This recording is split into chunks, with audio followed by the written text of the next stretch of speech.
companheiros de jornada espírita, nossas mais fraternas saudações. Que o Cristo acolha os nossos corações e que, em comunhão com o Evangelho, possamos nos instruirmos como espíritas e nos amarmos como irmãos. Eu sou Roselito e este é mais um projeto da União Cristã Espírita Amor e Verdade, um pequeno encontro semanal sobre o livro Os Domínios da Mediunidade, de autoria do espírito André Luiz, psicografado por Francisco Cândido Xavier. Nosso objetivo aqui é compreender a análise do ponto de vista espiritual sobre os diversos aspectos da mediunidade com Cristo. Neste encontro, nós estaremos estudando o capítulo 10º, que trata do sonambulismo torturado, que vai das páginas 85 a 93. E para o melhor entendimento do assunto, nós dividimos este tema em 6 partes. Hoje, nós estaremos vendo a terceira parte, características do sonambulismo torturado. Então, confiantes em Cristo, vamos à análise deste encontro. Indicando-nos o casal, informou: são ambos marido e mulher, no enlace de provação redentora. A essa altura, porém, os guardas espirituais permitiram o acesso do infortunado amigo. Nós tínhamos naquele quadro ali um casal encarnado na assistência do grupo espírita. E, próximo ali à nossa comunicação, a espiritualidade permite, então, o acesso do obsessor. Achamos-nos positivamente frente a frente com o louco desencarnado. A partir de agora, ele vai começar a trazer para nós as características do espírito obsessor daquele casal. Perispírito denso, trazia todos os estigmas da alienação mental indiscutível. Olhar turvo, fisionomia congestionada, indisfarçável inquietação. A presença dele inspiraria repugnância e terror aos menos afeitos à enfermagem. Tão terrível que estava a situação daquele irmão. Além da cabeça ferida, mostrava extensa úlcera na garganta. Precipitou-se para a jovem doente, à maneira de um grande felino sobre a presa. A simpática senhora começou a gritar transfigurada. A partir de agora, e já fez as características do obsessor, a partir de agora a gente vai ver as características de uma comunicação por um espírito obsessor mediante um sonambulismo torturado. Torturado por causa da obsessão. Não se afastar espiritualmente do corpo, ou seja, o espírito da médium permaneceu ligada ao corpo, só que em estado sonambúlico, como se ela estivesse dormindo, o corpo dormindo, mas o espírito captando toda a energia do espírito obsessor. Era ela própria a contorcer-se em pranto convulsivo, envolta, porém, no abraço fluídico da entidade que lhe empolgava o campo fisiológico integralmente. Lágrimas quentes lhe corriam dos olhos semicerrados. O organismo relaxara-se, já que estava em estado sonambúlico, o organismo relaxara-se como embarcação à matroca ou à deriva, e a respiração se tornara sibilante e opressa. Tentava falar, contudo, a voz era um assobio desagradável. As cordas vocais revelavam-se incapazes de articular qualquer frase inteligível. Raul, o dirigente encarregado de fazer a doutrinação daquele irmão, sob o comando de Clementino, abeirou-se da dupla em aflitivo reencontro e aplicou energias magnéticas sobre o tórax da médium, que conseguiu expressar-se em clamores roufenhos. Filha desnaturada, criminosa, criminosa, nada te salva. Descerás comigo às trevas para que me partilhes a dor. Não quero socorro, quero estar contigo para que estejas comigo. Não te perdoarei, não te perdoarei. E do pranto convulso, passava incompreensivelmente a gargalhadas de vingador. Agora, nós não podíamos saber se estávamos à frente de uma vítima que se lastimava ou de um palhaço que escarnecia. A justiça está em mim, prosseguia bradando por entre silvos. Sou o advogado de minha própria causa e a desforra é o meu único recurso.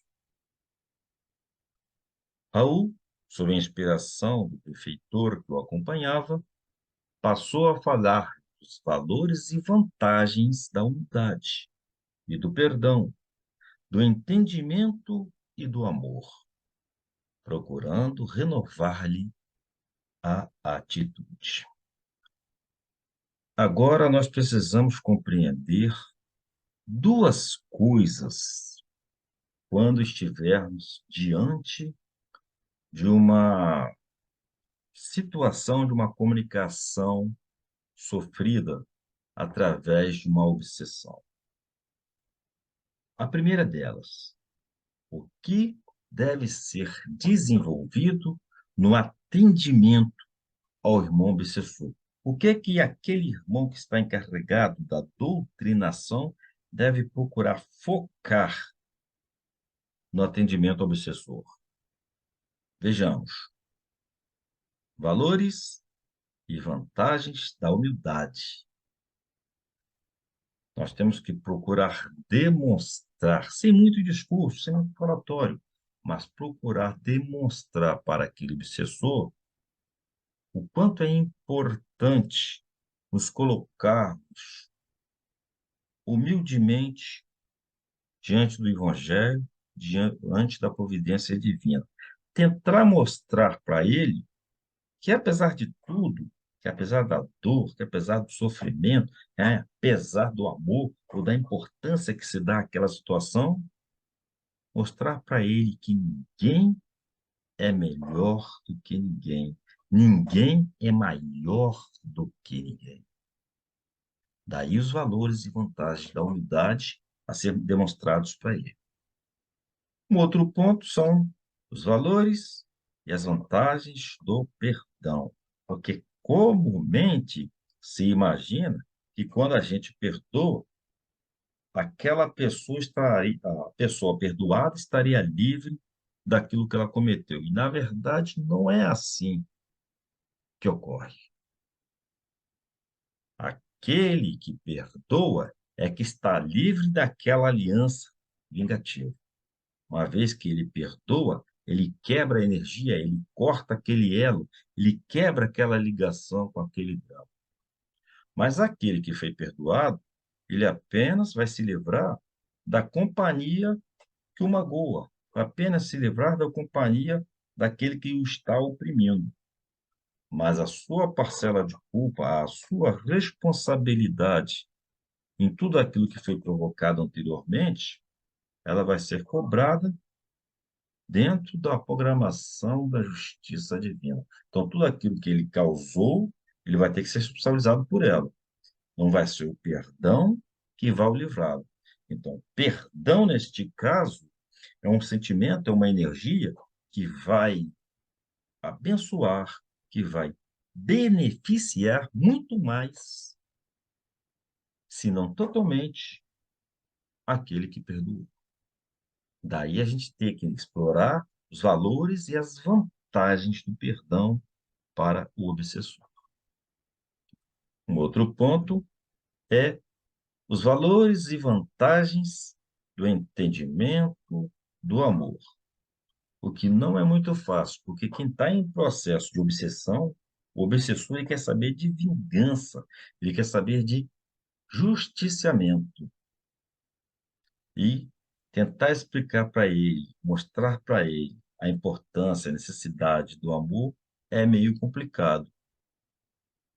Se bem que o fato dele estar ligado àquela vingança é porque, de alguma forma, entre aspas, ele ama aquela situação e ele faz questão de estar ligado àquela sua vítima. Fecha aspas. E se de alguma forma ele faz essa questão de se manter preso àquele sofrimento, a qual ele chama de vingança, por outro lado, aquilo é uma espécie doentia de amor. Então, nós precisamos mostrar para ele os valores e as vantagens e a importância do entendimento do que é o verdadeiro amor. Outro ponto a ser explorado, a ser desenvolvido, são os valores e as vantagens da renovação de atitude, que vai beneficiar principalmente aquele que faz obsessão, aquele que provoca obsessão, o obsessor. Claro que a vítima também será atendida, é a consequência desse atendimento. Mas essa renovação de atitudes vai trazer um novo ambiente espiritual para aquele irmão. E se ele quebra esse canal de vingança, se ele cessa esse sentimento de vingança, vai abrir a mente, vai abrir o coração dele para novos campos espirituais, até mesmo da própria felicidade dele. Por isso que quando a gente faz a nossa doutrinação espírito sofredor, a gente deve buscar desenvolver em palestras curtas, pequenas, os valores e vantagens da unidade, perdão, do entendimento do amor e da renovação da atitude. Provavelmente a gente não consiga fazer isso numa só sessão, mas de uma coisa a gente não pode esquecer, que todas essas energias, todos esses sentimentos, humildade, perdão, entendimento do amor, renovação da atitude, vai provocar, vai lançar uma semente no pensamento do obsessor. E começa aí a primeira atitude de mudança. Começa aí a primeira brecha para que o socorro possa alcançar o coração daquele obsessor. Vimos assim o que deve ser desenvolvido no atendimento ao irmão obsessor. Agora a gente vai ver a segunda providência, ou seja, aquilo que não deve ser desenvolvido no atendimento ao irmão obsessor. Aquilo que o irmão doutrinador deve ter de cuidado para segurar, para não transmitir, para não passar. Primeiro ponto é o julgamento. Nunca fazer um julgamento, uma acusação daquilo que o irmão está passando. Então, essa conversação é sem julgamentos e sem acusação. Sem dizer que ele está errado, sem dizer que ele não devia estar fazendo isso. Não é assim que a gente vai conseguir confrontar o irmão, não é assim que a gente vai conseguir fazer com que ele altere a sua atitude, com que ele mude o seu pensamento. Então, sem julgamentos, sem acusações. Até porque, ao trabalharmos dentro de uma seara mediúnica, não nos foi dado a licença para apontarmos o dedo para ninguém, nem para encarnados, nem para desencarnados. Uma sessão mediúnica é uma sessão em que nós estamos tendo a oportunidade da prática da caridade, não julgamento, não de acusação. Quando se acusa, quando se faz um julgamento do irmão sofredor, a gente está provocando mais ira nele, não trazendo ele uma realidade espiritual. Estamos prendendo ele mais ainda, atando ele mais ainda àquela situação que o levou a estar nesse sofrimento. Então, sem julgamentos, sem acusações. Outro ponto a ser evitado por quem doutrina é o desprezo pelos sentimentos do irmão.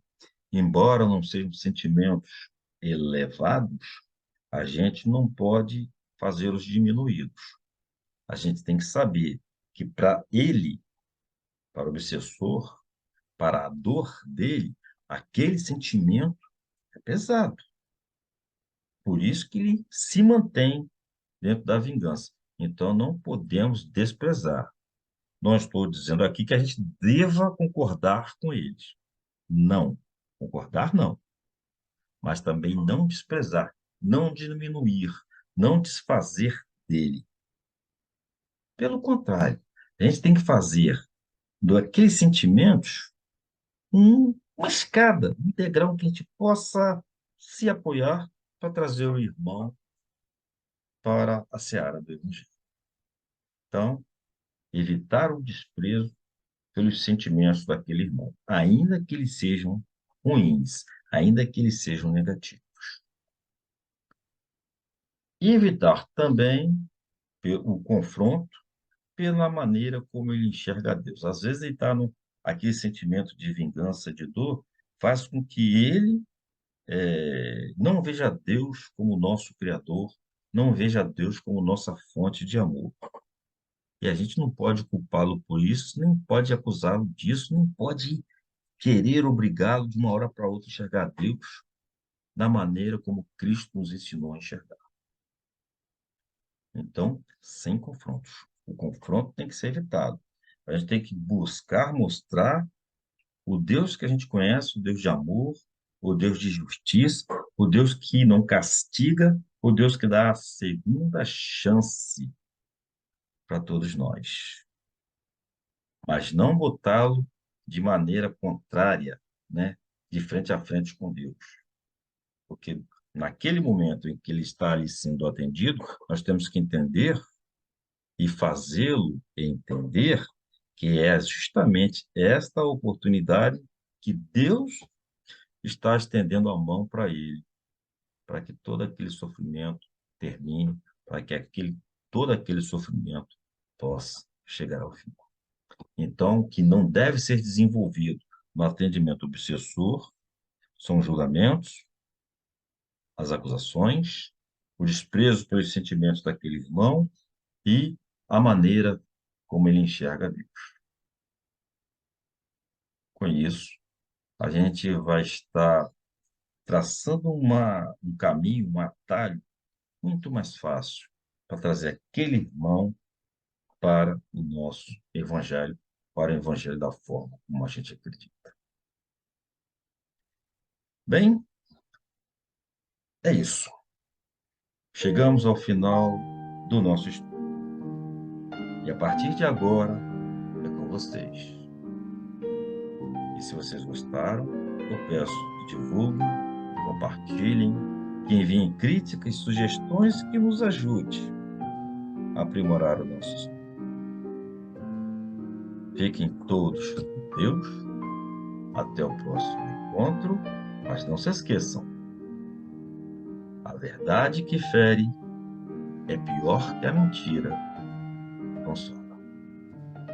Chico Xavier. E Jesus nos abençoe.